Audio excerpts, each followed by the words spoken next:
On behalf of the General Assembly, I have the honor to welcome to the United Nations His Excellency Jair Messias Bolsonaro, President of the Federative Republic of Brazil, and to invite him to address the Assembly. Ok. Bom dia a todos. Senhor Presidente da Assembleia Geral, Abdullah Shahid, Senhor Secretário-Geral das Nações Unidas, Antônio Guterres, senhores chefes de Estado e de Governo e demais chefes de delegação, senhoras e senhores, é uma honra abrir novamente a Assembleia Geral das Nações Unidas. Venho aqui mostrar o Brasil diferente daquilo publicado em jornais ou visto em televisões. O Brasil mudou e muito depois que assumimos o governo em janeiro de 2019. Estamos há 2 anos e 8 meses sem qualquer caso concreto de corrupção. O Brasil tem um presidente que acredita em Deus, respeita a Constituição, valoriza a família e deve lealdade ao seu povo. Isso é muito. É uma sólida base se levarmos em conta que estávamos à beira do socialismo. Nossas estatais davam prejuízos de bilhões de dólares no passado. Hoje são lucrativas. Nosso Banco de Desenvolvimento era usado para financiar obras em países comunistas, sem garantias. Quem honrava esses compromissos era o próprio povo brasileiro.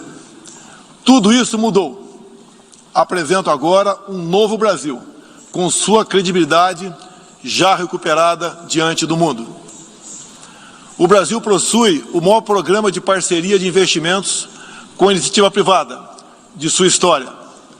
Programa que já é uma realidade e está em franca execução.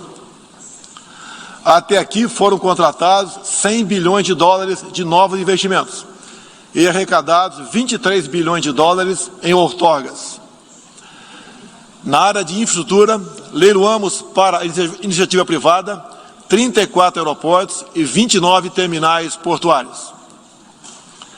Já são mais de 6 bilhões de dólares em contratos privados para novas ferrovias. Introduzimos o sistema de autorizações ferroviárias, o que aproxima nosso modelo ao americano. Em poucos dias recebemos 14 requerimentos de autorizações para novas ferrovias, com quase 15 bilhões de dólares em investimentos privados.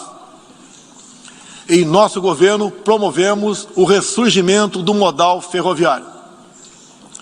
Como reflexo, menor consumo de combustíveis fósseis e redução do custo do Brasil, em especial no barateamento de produção de alimentos. Grande avanço vem acontecendo na área do saneamento básico. O maior leilão da história do setor foi realizado em abril, com concessão ao setor privado dos serviços de distribuição de água e esgoto no estado do Rio de Janeiro. Temos tudo o que o investidor procura: um grande mercado consumidor, excelentes serviços, tradição de respeito a contratos e confiança no nosso governo. Também anuncio que nos próximos dias realizaremos o leilão para implementação da tecnologia 5G no Brasil.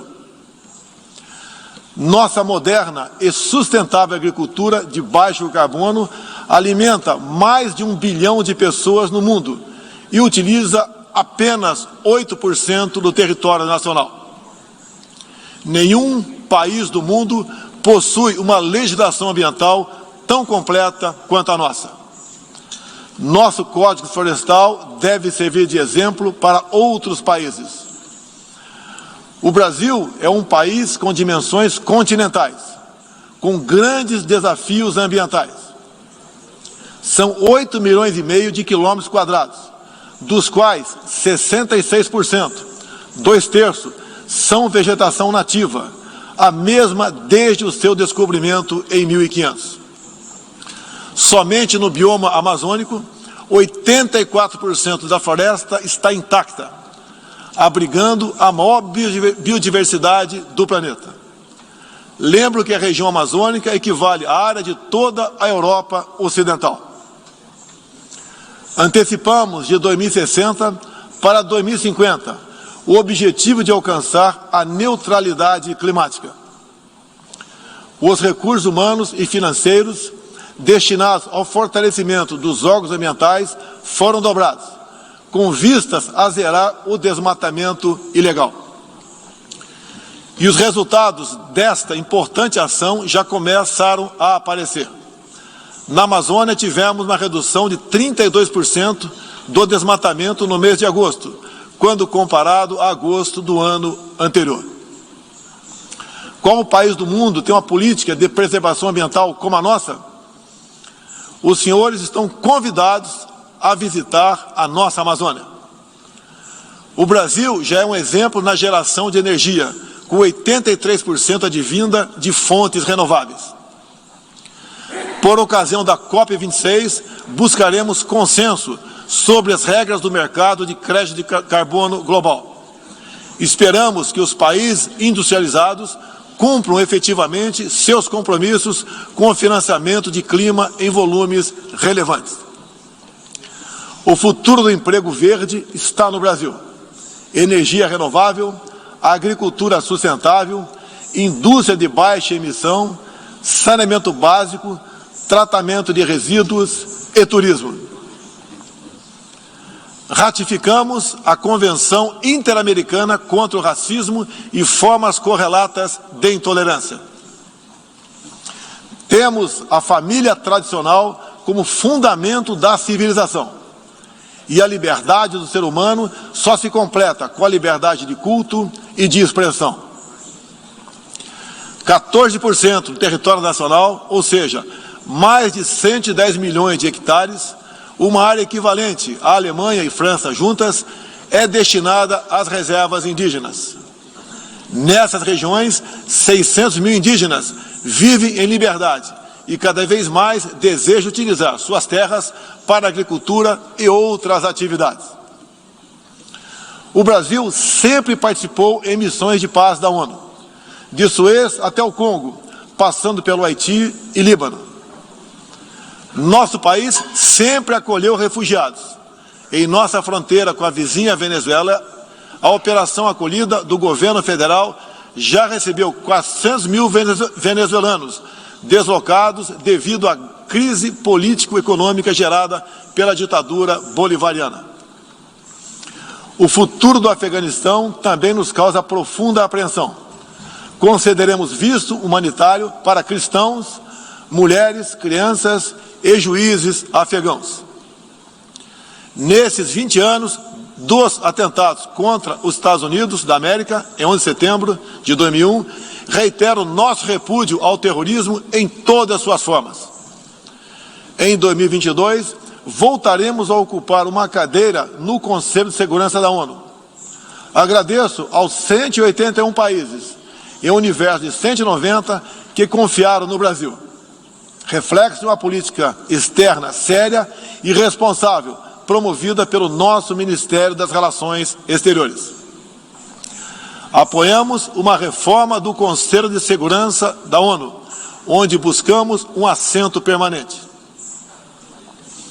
A pandemia pegou a todos de surpresa em 2020. Lamentamos todas as mortes ocorridas no Brasil e no mundo.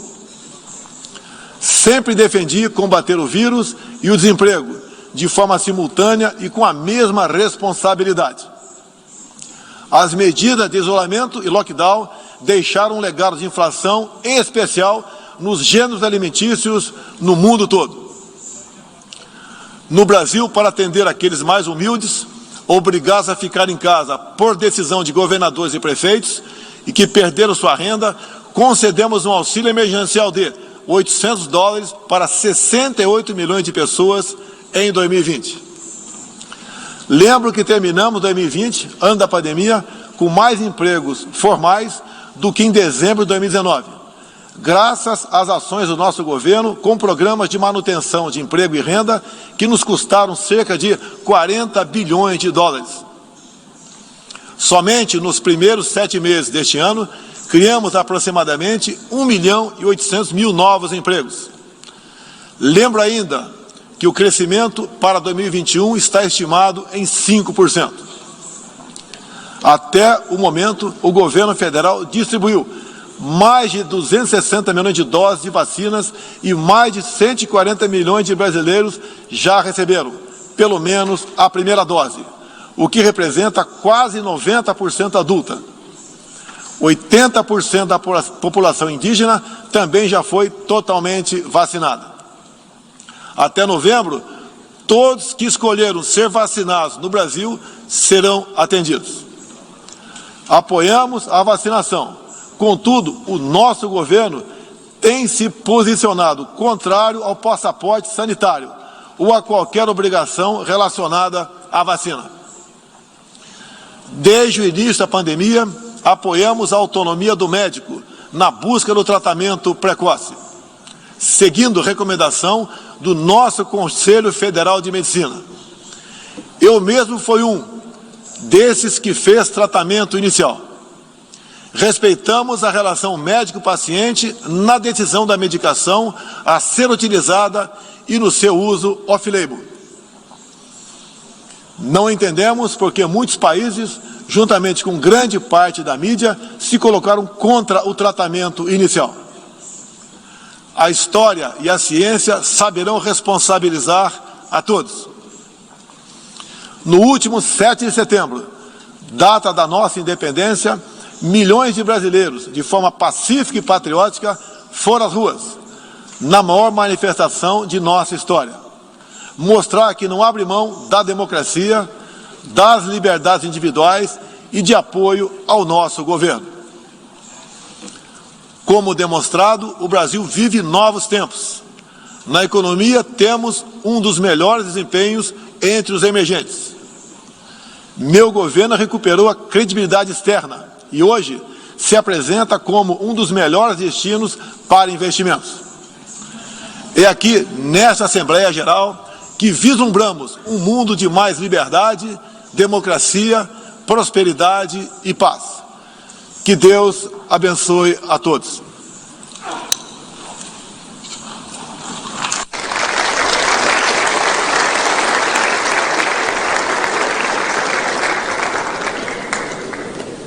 On behalf of the General Assembly, I wish... Apoiamos a vacinação. Contudo, o nosso governo tem se posicionado contrário ao passaporte sanitário ou a qualquer obrigação relacionada à vacina. Desde o início da pandemia, apoiamos a autonomia do médico na busca do tratamento precoce, seguindo recomendação do nosso Conselho Federal de Medicina. Eu mesmo fui um desses que fez tratamento inicial. Respeitamos a relação médico-paciente na decisão da medicação a ser utilizada e no seu uso off-label. Não entendemos porque muitos países, juntamente com grande parte da mídia, se colocaram contra o tratamento inicial. A história e a ciência saberão responsabilizar a todos. Não entendemos porque muitos países, juntamente com grande parte da mídia, se colocaram contra o tratamento inicial. A história e a ciência saberão responsabilizar a todos. A história e a ciência saberão responsabilizar a todos.